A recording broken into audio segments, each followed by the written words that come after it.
Well, there's a couple of new things I'm going to use for this display. Now, these felt pieces here, I bought them at Dollar Tree, and I didn't even buy them recently. I bought them maybe a month or two, maybe even longer back. They're still there. I just saw them today when I was at Dollar Tree. And they were $1.25 a piece, and I have 3 of them. This one, beautiful piece, mushroom. Got this at Home Goods for $5. And when I saw it, I knew I had to have it because I was wanting to put it with this display. Now we're going to use the fairy house that my granddaughter got me for Christmas, and I've shared it before that I had it, but I haven't actually made a fairy garden with it. And so I was saving it for the fairy month because I wanted something really beautiful to share and something different. So let's get busy and put a fairy garden together. I'm loving this ground cover for fairy gardens. It's so easy to make something look beautiful when you have a lot of live plants all around it. And this is the beautiful wicker fairy house that my granddaughter gave me for Christmas. She knows how much I love fairies and fairy houses. Now, this is not one that would stay out of the house. This is something that comes out for a photo op and go back in. I would hate to see it get ruined, and I can promise you it would if it stayed out here. We have to get busy. The sun is going down, and let's see if we can get a fairy garden together. But look at the beautiful, delicate little blue flowers in this area. Aren't they beautiful? Now, the one behind it is the same plant, but for some reason it doesn't seem to be doing as good as this one here. It may have to do with the sun. I don't know. Maybe it's not getting enough light. I water them both at the same time, so I know it's getting plenty of water. I said, I hope it's not dying. Still have to get something to put in that hole there. May have to go find a little pot of some kind of greenery or flowers. But let's get busy and get this one done. I like to do quick, easy fairy gardens to share with you how easily they can be put together, and just share some of all the pretty things I already have in my garden that's alive and looking beautiful.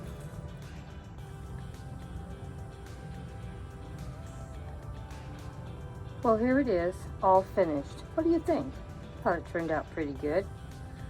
Just something simple, quick, and easy. You don't have to make a fairy garden hard and complicated. My little fairies are sitting here in the meadow with the pretty blue flowers sprinkled all about. I still have these onions that I cut a few days ago, and believe it or not, they still don't look too bad. And the flowers you see are just flowers that I cut, and I can't believe they're still looking pretty good. Everything is all finished, and it took about 5 minutes. And the only thing that I spent was $3.75 for these felt pieces and $5 for that. So that was under $10 to make this fairy garden together. Now we're going to make some more fairy gardens with the same pieces, and we'll make it free. But right now this fairy garden cost me about under, would that be under $10, maybe like $9 or something. So that wasn't a bad price for a really cute fairy garden, things we already own and have. Shopping the house always helps. The little fairies I've had a year or two. The red mushroom, I've had it maybe 2 or 3 years. And the house was a Christmas gift this last Christmas.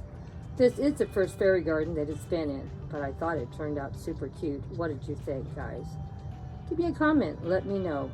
We have to do some more fairy gardens with the same fairy house, and you'll see how quick and easy it is to decorate in anything you want. Now this is actually in one of my garden in the front, and I thought it turned out great. But we're going to go put it in actually in a container. It's a very large fairy house, so it isn't going to fit in too many of my containers. So let's go see if we can find a container big enough for this fairy house. Now this fairy garden I put together with the same wicker little house cost me zero money. Nothing was new here. All the plants I've had for quite some time. The blue mushrooms I've had since last year, and the little bird probably 2 or 3 years ago. Of course, like I said, the fairies are a couple of years old. The house was a Christmas gift from my granddaughter this last Christmas. And the same plant that you saw in the front is here. It's all filled in. I put little pieces of it in here, and it's still blooming. It's still looking beautiful. What do you think? This was a free fairy garden. It's amazing the things you can do with just thinking a little bit out of the box, reusing things you had. Now, I have used this fairy garden container maybe in 3 or 4 different displays this last month, and all I changed out was maybe the fairy house or a few accessories. And I thought it turned out really nice. What do you think? Budget friendly. This is the kind of fairy gardens I like, and look at how pretty it looks. And I'm really, really happy how it's looking. I might move that one mushroom over a little bit more back closer to the house to give a little more color. Yes, it does look a lot better there. This was a really quick fairy garden. I put together 2 fairy gardens probably under 15 minutes. I already had this container ready to go. The plants were already in here. And the one in the front, I didn't use anything with the plants that weren't already there also. So it makes it quick and easy when you can do that. And it's fun and easy to change your fairy accessories around. And look how quick and easy this went. Didn't do much different, but it looks really, really nice. It's better to film early in the morning or late in the afternoon like I'm doing today. That way we don't have any shadows and no bright lights. So here it is, our second fairy garden for today. Thank you all so much for stopping by for June Fairy Gardens. The whole month of June is going to be fairy gardens. So today I made 2, as you can see. So we're doing pretty good, trying to make sure we can keep 30 fairy gardens for the month. Let me know what you thought. Which was your favorite, the one in the front yard or the one on the side yard? Hugs and kisses from Grandma Sandy and Debbie. Thank you all so much for stopping by. Thank you for all your love and support as always.